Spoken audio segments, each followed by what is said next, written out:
تمہارا پورے کا پورا شوہر میرے قدموں میں پڑا ہے، تمہیں چابی کی پڑی ہے؟ وہ ہنس دی۔ منائل کی آنکھیں جلنے لگیں۔ تمہیں کیا لگا تم حسین ہو تو تم سے نکاح کر کے تمہارے جسم کو چھو کر وہ تمہارے محبت کے جادو میں قید ہو جائے گا؟ اس کا دل میرے پاس ہے منائل، اور اس دن مجھے نیچا دکھا کر، مجھے اکسا کر تم نے مجھے غلطی کرنے پر مجبور کر دیا، اور اس غلطی کا نتیجہ ہے کہ تم اس گھر میں موجود ہو، ورنہ یہ اپارٹمنٹ آج بھی میرے نام پر ہے۔ جب چاہوں تمہیں اٹھا کر باہر پھینک دوں۔ نکاح کر کے تم اس گھر میں صرف ایک کھیل کی حیثیت سے رہ رہی ہو۔ اپنی زبان قابو میں رکھو۔ بیوی بنانے سے پہلے اس نے مجھے چھوا تک نہیں تھا، اور اب پورے حق سے مجھے چھوتا ہے، لیکن اگر نکاح کے بغیر تمہارا جسم اس کی دستری میں تھا تو تب تم رکھیل تھی، اور اب بھی اس کو اپنا جسم پیش کرتی ہو تو اب بھی تم ہی رکھیل ہو۔ بیوی میں ہوں، میرے نام کے ساتھ جہانگیر خان لگتا ہے۔ وہ کسی شیرنی کی مانند دھاڑ رہی تھی، جبکہ فجر لاجواب سی ہو کر وہاں سے جا چکی تھی۔ وہ گہرے گہرے سانس لیتی وہیں کھڑی رہی۔ شام گہری ہوئی تو دروازہ پھر کھلا، مگر بخار کی شدت سے منہ ڈال ہی پڑی رہی۔ وہ اندر آیا تو خاموشی سے لیٹے نیم با آنکھوں سے اسے دیکھتی رہی۔ نہ روز کی طرح اٹھ کر اس کے سینے سے لگے، نہ اس کا ماتھا چوما، نہ کھانے کا پوچھا۔ وہ جو اسی استقبال کا عادی ہو چکا تھا، اسے یوں بے جان پڑا دیکھ عجیب محسوس ہوا۔ اسے اچانک یاد آیا کہ 3 دن پہلے یہاں سے جاتے ہوئے وہ اسے بخار میں چھوڑ کر گیا تھا۔ دل میں افسوس اور ندامت اتری۔ تمہیں ابھی تک بخار ہے؟ میں ٹھیک ہوں، آپ جو چاہیں کر سکتے ہیں، وہ مرجائی ہوئی آواز میں بولی، تو وہ یکدم غصے سے اسے دیکھنے لگا۔ اتنا گرا ہوا نہیں ہوں، سمجھی؟ تم اٹھو، ہم ڈاکٹر کے پاس چل رہے ہیں۔ ڈاکٹر کے پاس نہ لے جائیں، مجھ پر بس ایک احسان کریں۔ اپنی عزیز جان فجر سے کہے آئندہ یہاں نہ آئے، یا آپ مجھے گھر چھوڑ دیں۔ آپ کو آنا ہے، آپ وہیں آ جایا کریں۔ جب یہ اپارٹمنٹ اس کے نام ہے تو آپ نے مجھے یہاں کیوں رکھا؟ تاکہ وہ آ کر مجھے رکھیل ہونے کا طعنہ دے سکے؟ وہ بری طرح روتے ہوئے بولی۔ آپ کافی ہے نا مجھے میری اوقات میں رکھنے کے لیے؟ آپ ہیں نا سزا دینے کے لیے؟ آپ کی دی گئی سزا، نفرت، جو بھی کہیں، سب کچھ قبول ہے، لیکن مجھ پر صرف ایک احسان کریں کہ اسے کہیں آئندہ مجھ سے نہ ملے۔ تڑپ کر کہتی وہ کروٹ بدل کر رہ گئی تھی۔ وہ پریشان صورت وہاں کھڑا رہ گیا۔ اسے فجر کی حرکت پر غصہ آیا تھا، لیکن اس کی حالت اور الفاظ اتنے گہرے تھے کہ اس کی روح میں کسی چابک کی طرح لگے۔ چلو ہم ڈاکٹر کے پاس چل رہے ہیں، وہ اب کے نرمی سے بولا تھا۔ اس کے دل میں عجیب سی بے چینی اتری تھی۔ مناہل تم سے کہہ رہا ہوں، مناہل، وہ اسے پکارتا اس جانب بڑھا اور اسے اٹھانے کی کوشش کی تو اس کی گردن ایک طرف ڈلک گئی۔ اس پل جہانگیر کا سانس تھم کر رہ گیا۔ وہ بخار میں تپ رہی تھی۔ مناہل، مناہل، مناہل، آنکھیں کھولو۔ وہ بکھلاہٹ بھرے انداز میں اس کا گال تھپ تھپا رہا تھا، پھر تیزی سے اسے بازوؤں میں برتا باہر کی جانب دوڑا تھا۔ اسے کچھ غلط ہونے کا احساس ہوا۔ وہ بری طرح گھبرایا ہوا گاڑی تک آیا اور گاڑی کسی ہوائی جہاز کی مانند تیزی سے وہاں سے نکال کر لے گیا۔ انہیں پاکستان واپس آئے 1 ہفتہ ہو چکا تھا، اور پاکستان پہنچنے کے اگلے 24 گھنٹے میں ہی انہیں جہانگیر کی کارستانی کا علم ہو چکا تھا۔ پہلے تو وہ فون کر کے جہانگیر خان پر خوب چیخی چلائی تھی، پھر دوسرا فون اپنے شوہر جہاں زیب خان کو فون کیا۔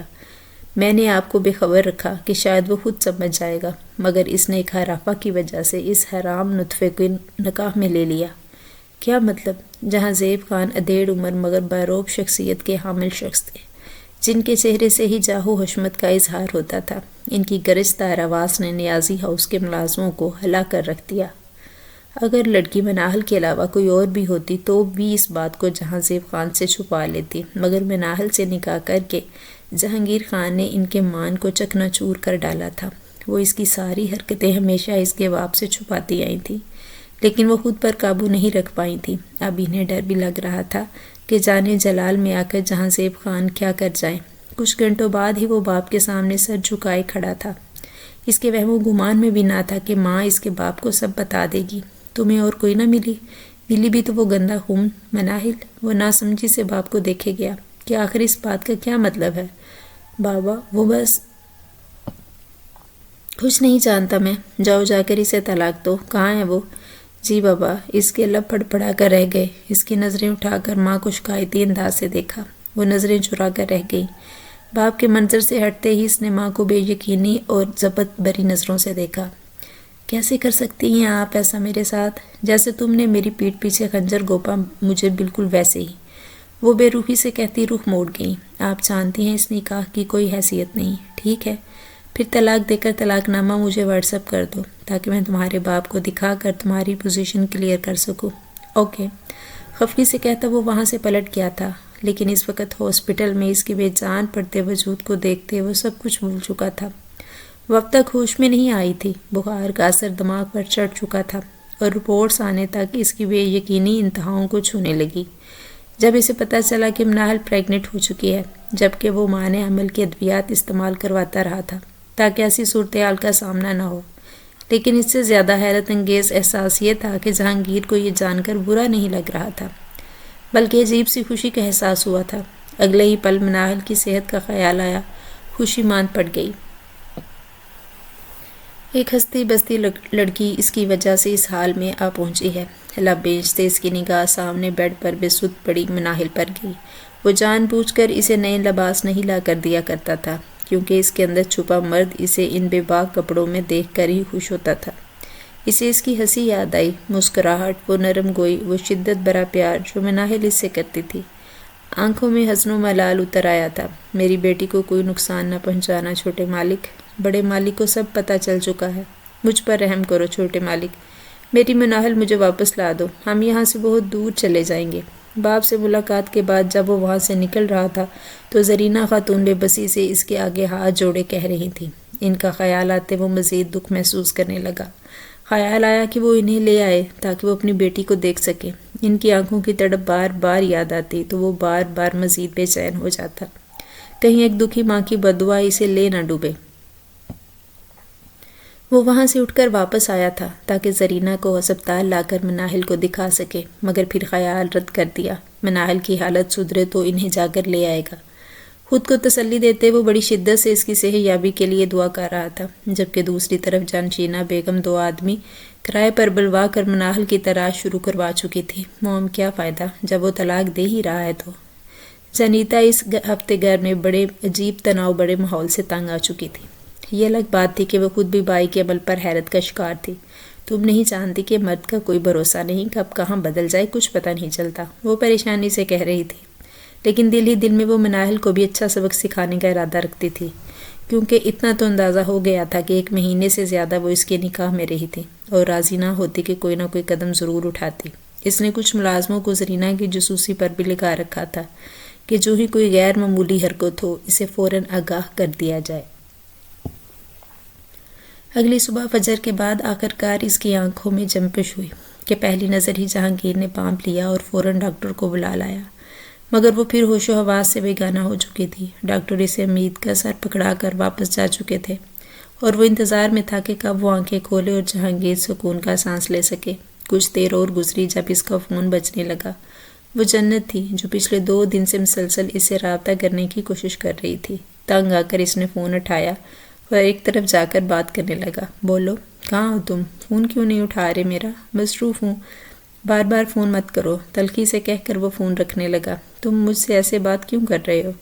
کیونکہ تم اسی لائق ہو فجر، تمہاری وجہ سے مناحل ہسپتال میں زندگی اور موت کی جنگ لڑ رہی ہے۔ میری وجہ سے؟ تمہاری وجہ سے نہیں، اس رات تم ہی تو کہہ رہے تھے تم اسے بخار کی حالت میں چھوڑ کر آئے ہو، تمہیں احساس ہونا چاہیے تھا۔ مجھے کیوں الزام دے رہے ہو؟ وہ کہہ کر فون بند کر چکی تھی، جبکہ وہ اس حقیقت کا سامنا کرنے سے بھی کترا رہا تھا کہ واقعی غلط تو وہی تھا، احساس تو اسے ہونا چاہیے تھا کہ وہ اس کے نکاح میں تھی، اور پھر اسے خود کو الزام دینے لگا۔ پھر شروع سے سب کچھ شروع ہوا تو ایک ایک پل کو سوچتا خود کو کوستا رہا۔ وہ یوں ہی ہسپتال میں بیٹھا رہا۔ جیسے جیسے وقت گزرتا وہ مزید بے حال ہوا جا رہا تھا۔ اسے لگتا جیسے وہ کچھ قیمتی کھو رہا ہے جسے کھونے کی سکت نہیں ہے۔ دن شام میں بدلا تو اس کے فون کی گھنٹی پھر دھڑا دھڑ بجنے لگی۔ اس نے فون اٹھایا تو دوسری طرف فجر تھی۔ میں ہسپتال کے باہر ہوں، اس نے کہا تو جہانگیر کے چہرے پر غصیلے تاثرات پیدا ہوئے۔ تم یہاں کیا کر رہی ہو؟ تمہیں کس نے کہا میں ادھر ہوں؟ سختی سے پوچھا۔ تمہاری لوکیشن ہے میرے پاس، وہ بولی تو جہانگیر تیزی سے باہر کی جانب بڑھنے لگا۔ اسے یوں بھی فجر پر بلا کا غصہ تھا۔ اسے کوئی حق نہیں تھا کہ وہ مناحل کے پاس جا کر اس کو ایسی باتیں کہے اور جیسے ہی اس کے پاس پہنچا فجر ٹوٹی ڈالی کی طرح اس کے گلے سے جھول گئی۔ اس نے کوئی تاثر ظاہر کیے بغیر اسے خود سے دور کیا۔ ہسپتال ہے یہ، حد میں رہو۔ کیوں اتنا غصہ دکھاتے ہو جبکہ ہم دونوں جانتے ہیں کہ غصے کے باوجود بھی ہمارا پیار کتنا طاقتور ہے؟ وہ مسکرا رہی تھی۔ یہاں کیوں آئی ہو؟ اسے فی الحال صرف مناہل کی پرواہ تھی، باقی ساری چیزیں اسے بیزار کر رہی تھی، یہاں تک کہ فجر کی موجودگی بھی۔ تمہاری نکلی بیوی کی خیریت پوچھنے نہیں آئی، وہ تو اکثر ہی اس کے بارے میں کچھ نہ کچھ کہتی رہتی تھی، مگر آج سے پہلے اسے برا کبھی نہیں لگا تھا۔ حد میں رو فجر۔ فجر کی آنکھوں میں عجیب سا غصہ اترا۔ اس کے لیے مجھے ایسے کہہ رہے ہو؟ ہاں، کیونکہ وہ میری بیوی ہے۔ تمہیں کوئی حق نہیں ہے اسے وہ ساری باتیں کہتی جو تم نے کہیں۔ تمہیں کیا لگتا ہے بہت معصوم ہے؟ وہ بھی کم نہیں، اس نے بھی مجھے بہت کچھ کہا تھا کہ میں نے تم سے شکایت کی۔ وہ جانتی ہے کہ اس کی اوقات کیا ہے، اس لیے وہ اپنی چال بازیوں سے تمہیں مجھ سے دور کر رہی ہے۔ اب بیمار ہو کر ہسپتال میں پڑی ہے تو تم اس کی تیمارداری کر رہے ہو۔ طلاق دو اسے، میرے ساتھ چلو، میں تمہیں لینے آئی ہوں، ہم نکاح کریں گے، وہ کہہ رہی تھی، اور جہانگیر کے تاثرات بدلتے جا رہے تھے۔ وہ پچھلے کافی عرصے سے ایک دوسرے کے ساتھ آگ اور پانی کی جنگ لڑ رہے تھے۔ وہ خود کے دل سے اسے نکال نہیں پا رہا تھا، مگر غصہ بھی تھا۔ ایک عجیب قسم کی دوب چھاؤں والے ٹاکسک رشتے میں بندھے تھے وہ دونوں۔ اس دوران جہانگیر نے کافی دفعہ اسے شادی کی پیشکش بھی کی، کیونکہ اسے لگتا تھا شادی ان کے درمیان ہوئی غلط فہمی اور دوریوں کو ختم کر دے گی، لیکن فجر اس کی محبت کو آزماتی رہی، یہاں تک کہ اسے تنگ کرنے کے لیے اس نے کسی دوست کو بوائے فرینڈ کا درجہ دے کر اسے جلانے کی کوشش کی۔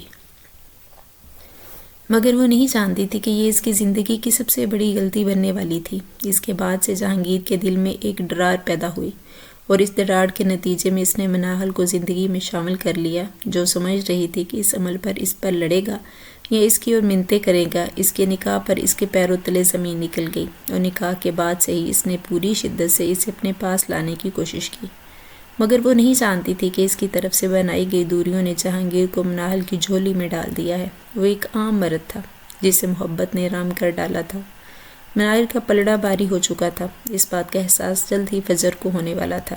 نہیں فجر، میں اسے طلاق نہیں دے سکتا، اس نے صاف انکار کیا تو فجر کو لگا اس کے پیروں تلے زمین نکل چکی ہے۔ میں تم سے محبت کرتی ہوں جہانگیر، اس کا لہجہ کپ کپایا، مگر جہانگیر اس کی آنکھوں میں دیکھتا نفی میں گردن ہلانے لگا۔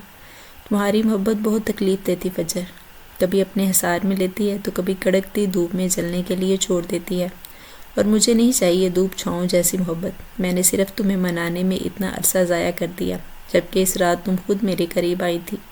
وہ غلط فہمی تم نے خود پالی تھی، دوریاں تم نے بڑھائی تھی۔ میں محبت کے برم میں تمہیں واپس جیتنے کی کوشش میں لگا خود کو ہارتا رہا۔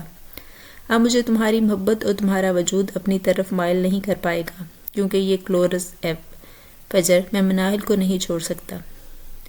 فجر کی آنکھوں میں بے یقینی اور صدمہ تھا۔ دعا ہے تمہیں ایسا مرد ملے جو تمہارے ڈراموں اور نخروں کو برداشت کر سکے، میں ساری زندگی نہیں کر سکتا، وہ کہہ کر جانے لگا۔ فجر نے آگے بڑھ کر مضبوطی سے اس کا ہاتھ تھام لیا۔ ہم اپنے رشتے کو ایک اور موقع دیتے ہیں جہانگیر، ہمارے 3 سال کا ساتھ ہے۔ وہ منتوں پر اتر آئی تھی۔ نہیں فجر، میں یہ نہیں کر پاؤں گا، اس نے اپنا ہاتھ چھڑا لیا۔ فجر اس کے پیچھے لپکی تو جہانگیر نے ایک سخت تنبیہ کرتے نگاہ اس پر ڈالی۔ جاؤ فجر، ہسپتال میں تماشا مت کرو، میں پہلے ہی پریشان ہوں، وہ بیزاری سے کہتا وہاں سے جا چکا تھا۔ فجر وہیں کھڑی اپنی بے وقوفی کے نتیجے پر افسوس کرتی رہی، مگر کنکھیوں سے نگاہیں اس کی گاڑی پر تھی، جو سیاہ شیڈز لگائے ہسپتال کے احاطے سے نکل رہی تھی۔ وہ جیسے دل سے بھاری بوجھ اتار آیا تھا۔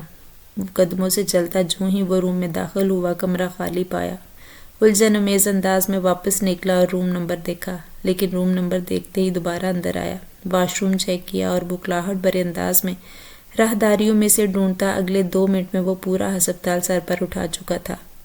ڈاکٹرز ایک دوسرے سے پوچھتے کہ کہیں کسی ٹیسٹ یا چیک اپ کے لیے دوسرے ڈپارٹمنٹ میں تو نہیں لے جایا گیا، مگر وہ کہیں نہیں تھی۔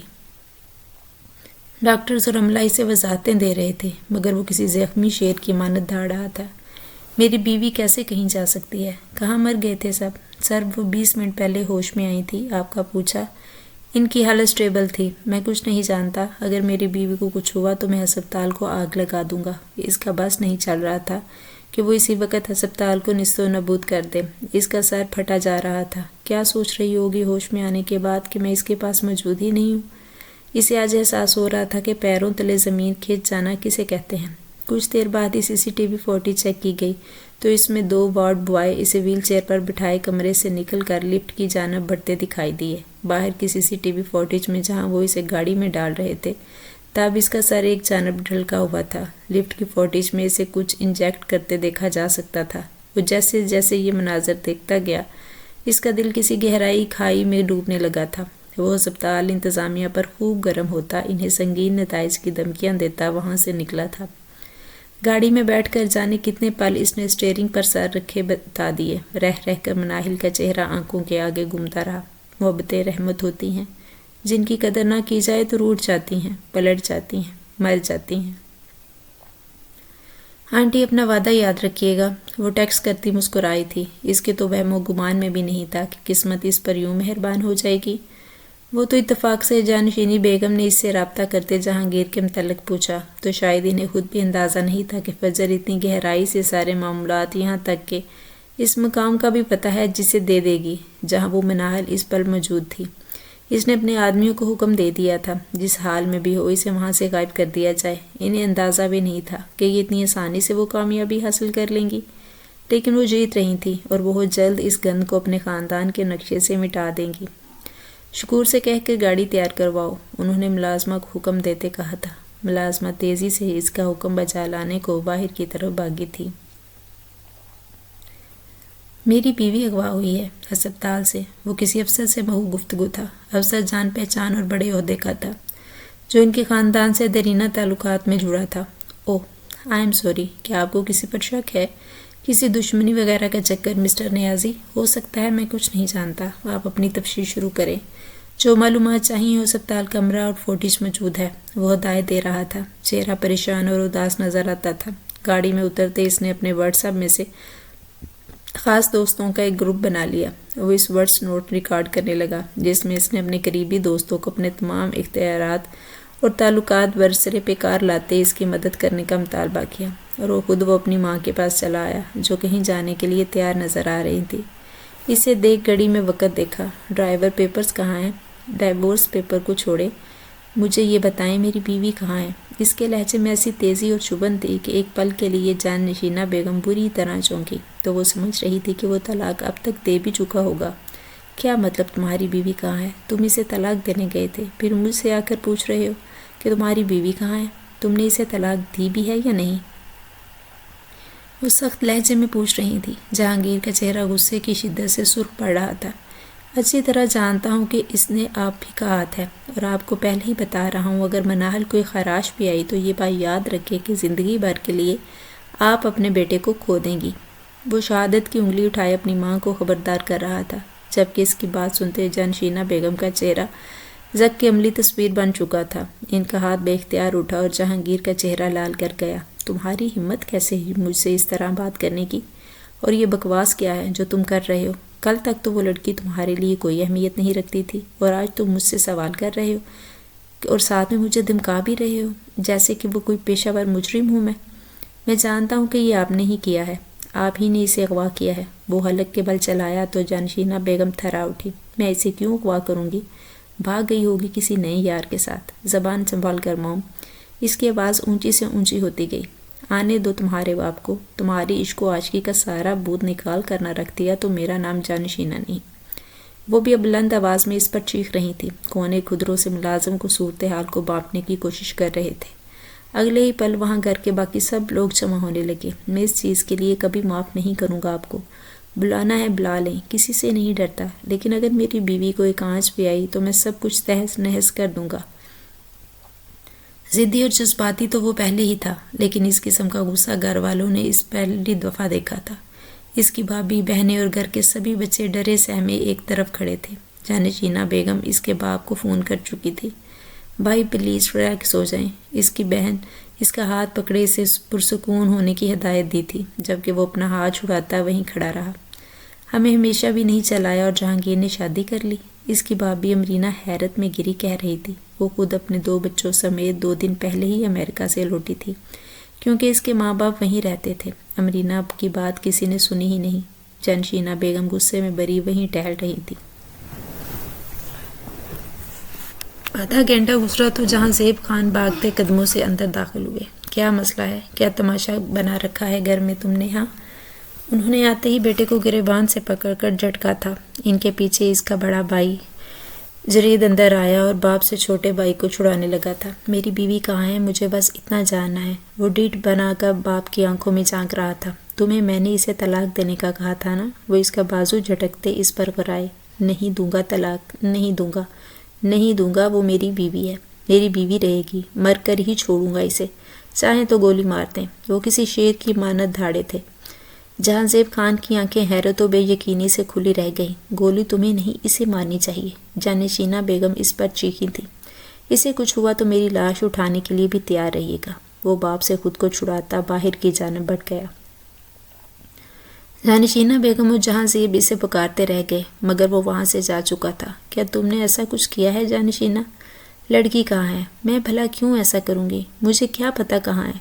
وہ بڑک کر بولی اور پیر پٹکتی وہاں سے جانے لگی۔ جہاں زیب خان سر پکڑے وہیں کھڑے رہے۔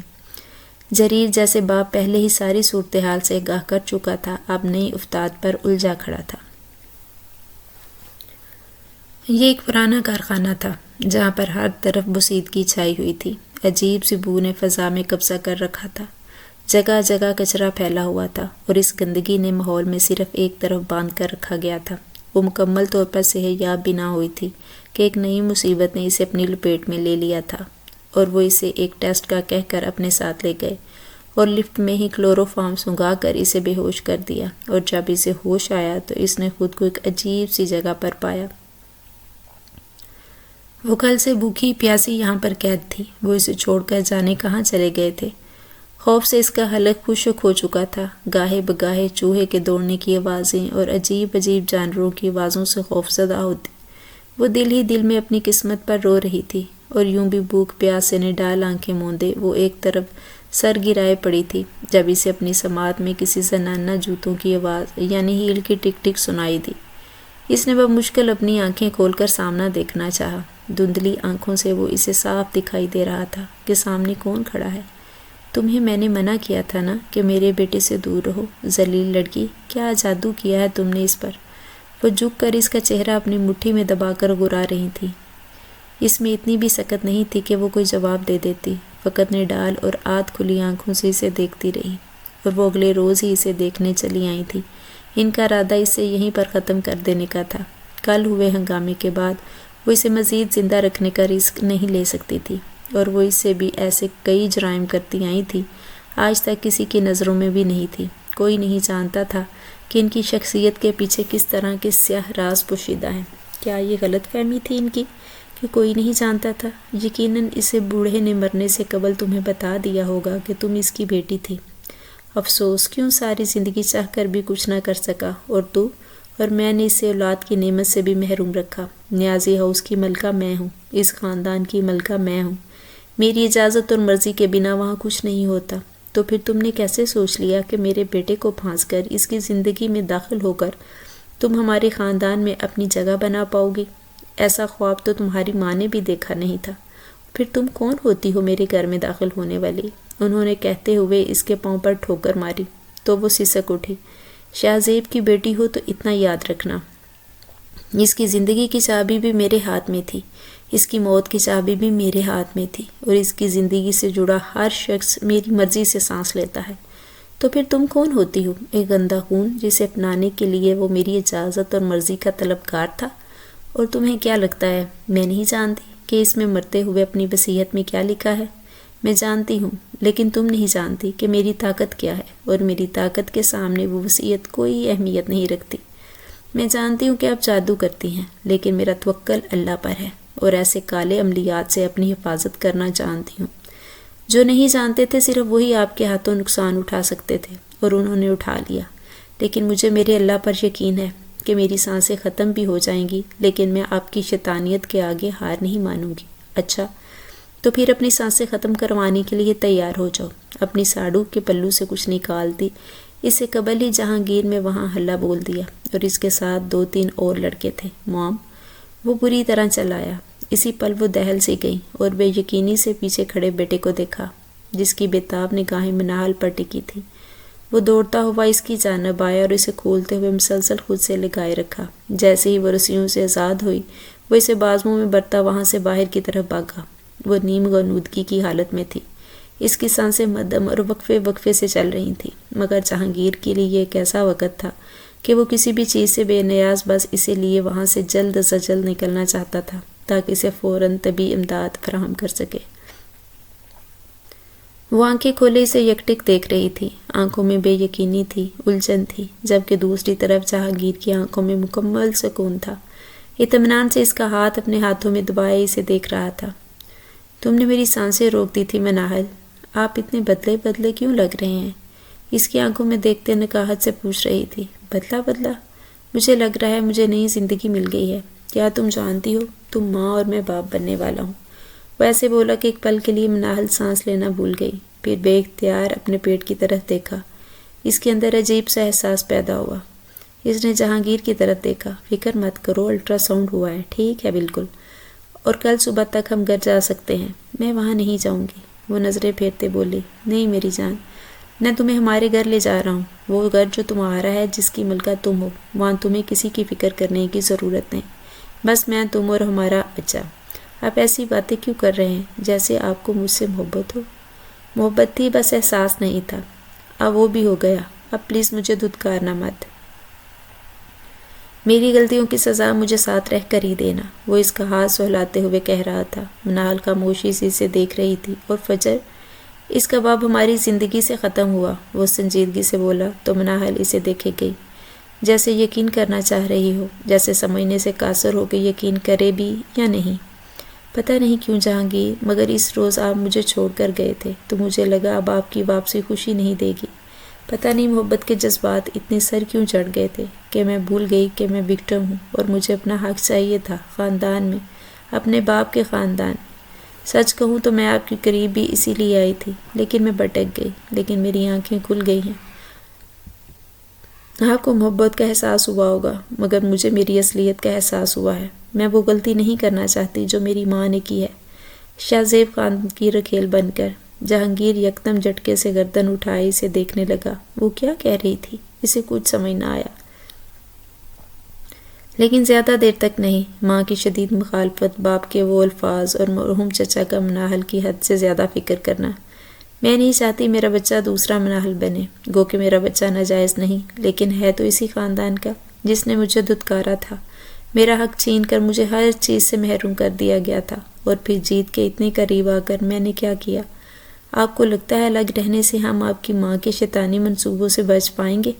آپ کی ماں ہے، آپ کو ان کے سامنے کھڑے ہونے کا نہیں کہوں گی، مگر مجھے طلاق چاہیے تاکہ میں اپنے اصل مقصد کے حصول کی طرف لوٹوں۔ بچے کا سن کر آپ کی محبت ہوگی، اس سے پہلے میری 2 ٹکے کی اہمیت نہیں تھی۔ ایسا نہیں ہے منال، تم مجھے غلط سمجھ رہی ہو، میں تمہیں طلاق نہیں دے سکتا۔ وہ یکدم بے چین ہوا تھا، اس کی آنکھوں میں تکلیف اتری۔ آپ کو دینی ہوگی، تم جو کہو گی میں وہ کروں گا، لیکن پلیز یہ بات آئندہ مت کہنا، میرے لیے تم سے بچھڑنے کا تصور ہی روح فرسا ہے منال، میں تمہارے بغیر نہیں رہ پاؤں گا۔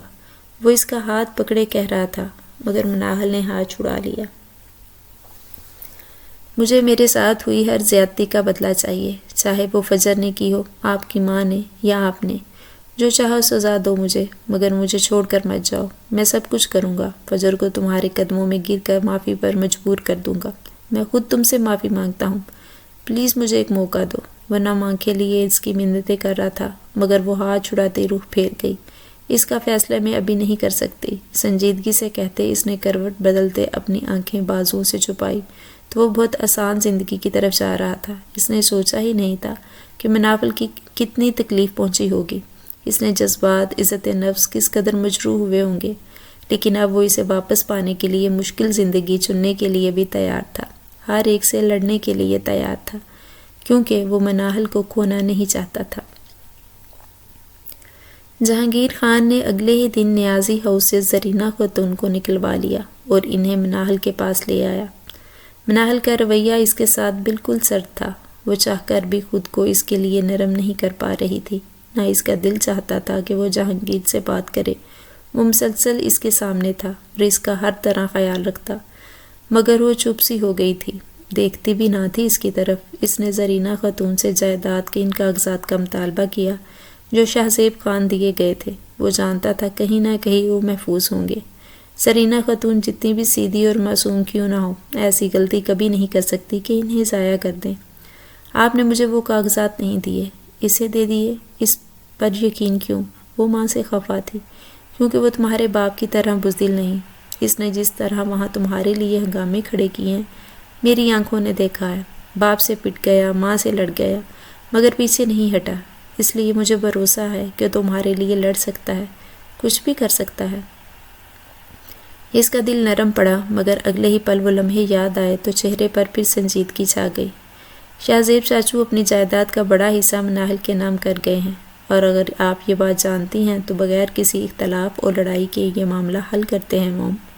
وہ سنجیدگی سے کہتا ماں کو دیکھ رہا تھا، مگر وہ بے نیاز بیٹھی تھی۔ جانتے ہو تمہارے باپ سے کہہ کر تمہیں آگ کروا رہی ہوں، اور آپ جانتی ہیں میرے پاس اس کے علاوہ اور کیا ہے۔ ڈاکٹر نائلہ جعفری یاد ہے آپ کو؟ وہ یکدم تلخی سے بولا تو گھوٹ گھوٹ چائے پیتی جانشینہ بیگم کو اچھو لگ گیا۔ ڈیڈ کی بیوی تھی نا وہ بھی، آپ نے ہی انہیں قتل کروایا؟ کیا بکواس کر رہے ہو، اسے ہارٹ اٹیک ہوا تھا۔ میرے پاس ثبوت ہے مام کہ آپ نے انہیں زہر کے ذریعے قتل کروایا تھا۔ فکر مت کریں، پولیس کی یا عدالت کے پاس نہیں جاؤں گا، صرف ڈیڈ کو وہ تصویریں بھیجوں گا۔ مجھے ہمیشہ لگتا تھا کہ وہ زہر ڈیڈ کا ہے اور وہ انہوں نے ہی نائلہ کو دیا ہوگا، مگر اب مجھے احساس ہو رہا ہے ڈیڈ تو کبھی اس کھیل میں ہی تھے ہی نہیں، چالیں تو آپ کی تھیں۔ وہ روبن گوشن جو آپ کو کسی جادوگر کے پاس لے کر جاتا تھا، آپ جادو کرتی تھی، جادو کرواتی تھی۔ میں نے ساری تحقیق کروا لی ہے، اور میں بھول جاؤں گا کہ آپ میری ماں ہیں۔ وہ سارے ثبوت لا کر مجھے دو جہانگیر۔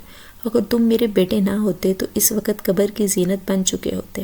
پھر تو مجھے اللہ کا شکر گزار ہونا چاہیے کہ میں آپ کا بیٹا ہوں۔ وہ تلخی سے مسکرایا۔ جائیداد کی حصولی کے بعد میں اسے رخصت کروا کر یہاں اس گھر میں لاؤں گا مام، اور اسے بالکل وہی عزت و احترام ملنا چاہیے جو بڑی بھابھی کو ملتا ہے۔ اس کے بعد میں بھول جاؤں گا کہ ہمارے بیچ کچھ اختلافات بھی تھے یا نہیں۔ وہ بڑے سکون سے کہتا ماں کا سکون غارت کرتا جا رہا تھا۔ وہ ڈیر و شرطیں رکھ کر وہاں سے جا چکا تھا۔ اس کے ساتھ ہی جانتیہ اور جریر اور امرینا وہاں آئے تھے، جاننا چاہتے تھے کہ یہاں کیوں اور کیا کہنے آیا تھا۔ آئی ایم سوری، مگر آپ کو برا لگے گا موم، بات اتنی آگے بڑھ چکی ہے تو ہمیں چاہیے کہ اسے قبول کریں تاکہ ہمارا جہانگیر ہم سے دور نہ ہو۔ لہجے والا جریر تھا کہ آپ نے اس کی آنکھوں کے نیچے ہلکے دیکھے ہیں ماں؟ 2 مہینوں سے وہ گھر نہیں آیا۔ آپ کے جانیتا بولی۔ میں جانتی ہوں کہ وہ بھی نیازی ہاؤس کی بیٹی ہے، وہ کسی کو نہ ماننے سے یہ حقیقت نہیں بدلے گی۔ سالوں ایک ملازم کی طرح یہاں رہی ہے، ہمیں چاہیے کہ اسے کھلے دل سے فیملی میں ویلکم کریں۔ امرینا نے ساس کی طرف دیکھ کر کہا، اور جانشینہ کی بانجی تھی۔ جانشینہ بیگم بری طرح ہار چکی تھی، لیکن ہار قبول کرنا نہیں چاہتی تھی، مگر کوئی راستہ بھی دکھائی نہیں دے رہا تھا۔ 6 سال ہو گئے تھے جریر کی شادی کو، ابھی تک پوتے کی خوشی نصیب نہیں ہوئی تھی، اور منال کے ماں بننے کا سن کر ان کے دل میں پھر پوتے کی خواہش نے انگڑائی لینا شروع کر دی تھی۔ پلیز موم، ایسے تو جہانگیر ہم سے بالکل دور ہو جائے گا، دل نرم کریں اپنا پلیز۔ ہاں ٹھیک ہے، سوچوں گی اس بارے میں۔ اچھا، پہلے میرا سر درد سے پھٹ رہا ہے، مجھے اکیلا چھوڑ دو۔ ان کو جڑ کر وہ وہاں سے اٹھ چکی تھی، اور ایک دوسرے کو آنکھوں ہی آنکھوں میں اشارہ کرتے وہاں سے نکل گئے۔ ایک ماہ کے بعد وہ پورے حق اور مان کے ساتھ نیازی ہاؤس میں داخل ہوئی تھی، اور وہ جو سمجھ رہی تھی کہ ایک نیا چیلنج سامنے ہوگا، وہاں سب کے مسکراتے چہرے دیکھ کر دل ہی دل میں حیران ہوئی تھی۔ سب سے پہلے جانیتا نے آگے بڑھ کر اسے گلے لگایا تھا۔ ویلکم ہوم بابی۔ شکریہ۔ جہاں زیب خان نے بھی اٹھ کر اس کے سر پر ہاتھ رکھا۔ جیتی رہو، نرمی سے کہتے وہ ایک طرف ہوئے تھے۔ سامنے ہی جانشینہ بیگم کھڑی تھی، وہ ان کی طرف دیکھ رہی تھی۔ دل نہ چاہا خود سے بڑھ کر جائے، تبھی وہ اس کی طرف آنے لگی۔ مبارک ہو تمہیں، جڑوا بچوں کی ماں بننے والی ہو۔ مسکرا کر کہا تو اس نے خیر مبارک کہتے سر جھکا لیا۔ دل ہنوز ان کی طرف سے نرم نہ پڑا تھا، اور وہ جانتی تھی کہ وہ بھی مجبوری میں مسکرا رہی تھی۔ زرینہ خاتون بھی یہیں رہنے والی تھی، اور یہ شرط بھی مناہل نے رکھی تھی جس پر کسی کو اعتراض نہ تھا۔ وہ پہلے ہی یہاں ایک فیملی ممبر کی حیثیت رکھتی تھی۔ ان کی دھیمی شخصیت سب کو یوں ہی پسند تھی۔ سب کو معاف کر دیا، مجھے کب معاف کرو گی؟ آہستگی سے پوچھتے ہوئے اس کی آنکھوں میں جھانک رہا تھا۔ آپ کو بھی معاف کر چکی ہوں، ورنہ یہاں کیوں آتی؟ اس نے دھیمے لہجے میں جواب دیتے اپنے ہاتھوں کو دیکھا، اور اپنی سج تج پر آج ویسے خوشی محسوس نہیں ہو رہی تھی جیسے نکاح کے روز تھی۔ مجھے معلوم ہے انسان اتنی جلدی نہیں بھولتا مناہل، اور میں انتظار کروں گا جب تم کھلے دل سے مجھے دوبارہ قبول کرو۔ اس نے کہہ کر اس کا ہاتھ چوما۔ تمہاری سنگت میں بہت سکون ہے مناہل، بس یہ مجھ سے مت چھیننا، اب یہ تمہارا گھر ہے، تمہارا یہاں پورا حق ہے، کوئی بھی تمہیں کچھ بھی کہے تم مجھے بتاؤ گی۔ تم میری بیوی ہو، تمہیں میں بہت مان دے کر یہاں لایا ہوں، اور اس مان کو قائم رکھنے کے لیے مجھے جو کرنا پڑا میں کروں گا۔ وہ اسے یقین دلا رہا تھا، اور یقین کرنے کے سوا کوئی چارہ نہ تھا، کیونکہ شروع سے اب تک اس نے جو کہا سچ کر کے دکھایا تھا۔ زندگی اس نئے رخ پر بہت سہل گزر رہی تھی، سب اس کے ساتھ بہت نرمی اور محبت کا سلوک رکھتے تھے، جبکہ جانشینہ بیگم کو صرف اس کے پیٹ میں پلتے بچے کی فکر ہو جیسے۔ وہ جب بھی بات کرتی اسی حوالے سے کرتی۔ چھٹا مہینہ شروع ہونے والا تھا اور اسے اپنے ساتھ الٹرا ساؤنڈ کے لیے لے کر جانا چاہتی تھی۔ شی از بیسٹ ود گرینڈ سن، تم فکر مت کرو، پہلے تو مجھے امید تھی مگر میں نے ابھی وقفہ کر رکھا ہے، لیکن پریشر مت لینا، جہانگیر کو بیٹیاں پسند ہیں۔ امرینا اسے دلاسا دے رہی تھی۔ تم کہو تو میں ساتھ چلوں؟ ہاں پلیز۔ وہ فوراً راضی ہوئی تھی، مگر الٹرا ساؤنڈ معلوم نہ ہو سکا کہ بچے کی جنس کیا ہے، تو وہ دل ہی دل میں شکر کرتی واپس گھر آئی۔ جہانگیر کی محبت میں دن بدن اضافہ ہوتا جا رہا تھا۔ وہ ایک خوبصورت رشتے میں بندھے ہوئے تھے، جہاں اسے بہت سی عزت دیتا تھا، اتنی کہ وہ بھول چکی تھی کہ کبھی اس نے مناہل کو تکلیف بھی پہنچائی تھی۔ یوں ہی ایک روز کمرے میں لیٹی آرام کر رہی تھی جب اس کا فون بجنے لگا۔ کیسی ہو تم؟ ٹھیک۔ کیوں فون کیا؟ اس نے عام سے لہجے میں پوچھا تھا۔ میں تم سے معافی مانگنا چاہتی ہوں، میں نے جو کیا مجھے نہیں کرنا چاہیے تھا۔ آفٹر آل تم اس کی بیوی ہو اور اس کے بچے کی ماں بننے والی ہو، اور سچ کہوں تو میں نے ہی تمہارے ہسپتال کی لوکیشن اس روز آنٹی کو بتائی تھی۔ خیر آنٹی ملی تھی، بہت خوش لگ رہی تھی۔ مبارک ہو تمہیں۔ خیر مبارک۔ وہ اور بھی کچھ کہنا چاہتی تھی، مگر مناہل نے فون بند کر دیا۔ اسے مزید اس سے کسی قسم کا رابطہ نہیں رکھنا تھا۔ میں نے دن میں ہی گن رہی ہوں بابی، انتظار ہی نہیں ہوتا۔ انجوائے کرو میڈم، ایک بار یہ باہر آ جاتے ہیں نا تو پھر پتہ چلتا ہے کہ اصل مزہ تو پیٹ میں رہتے ہی تھا۔ 2 سال تک ناچ نچائے رکھیں گے، اگر تمہیں ویسے بھی 2 سال سنبھالنے ہیں، وہ کہہ رہی تھی تو مناہل ہنس دی۔ اس رات مناہل کو درد نے آ لیا، اسے اسپتال منتقل کر دیا گیا۔ صبح 10 بجے لیبر روم سے بچوں کے رونے کی آواز آنا شروع ہو گئی۔ زرینہ بیگم کو جائے نماز پڑھ رہی تھی، سجدہ شکر میں گر گئی۔ سب کے چہرے خوشی کے گیت گا رہے تھے۔ جہانگیر جو کئی گھنٹوں سے فکر مندی کی حالت میں یہاں سے وہاں چکر لگا رہا تھا، گیٹ کے قریب آ کھڑا ہوا۔ مبارک ہو، بچے بالکل ٹھیک اور صحت مند ہیں۔ ایک بیٹا ہے اور ایک بیٹی ہے۔ یہ سننا تھا کہ جانشینہ بیگم کا چہرہ خوشی سے تمتما اٹھا۔ جنید بھی چھٹیوں پر آیا ہوا تھا۔ اسی خوشی کے موقع پر پورے خاندان کی موجودگی خوشی کو 4 چاند لگا رہی تھی۔ بہت شکریہ مناہل، مجھے اتنا ہی خوشیاں دینے کے لیے، میری ہر کمی ہر غلطی کے باوجود مجھے قبول کرنے کے لیے تمہارا بہت شکریہ۔ وہ سب کی موجودگی میں اس کا ماتھا چومتا اسے گلگلنار کر گیا۔ اس خاندان میں یوں سرعام محبت کا اظہار بہت بڑی بات تھی۔ مناہل سرشار سی آنکھیں موند گئی، دل میں عجیب سی خوشی کا احساس ہلکولے لے رہا تھا۔ یہی پل تھا جب اس نے جہانگیر کو دل سے معاف کر دیا۔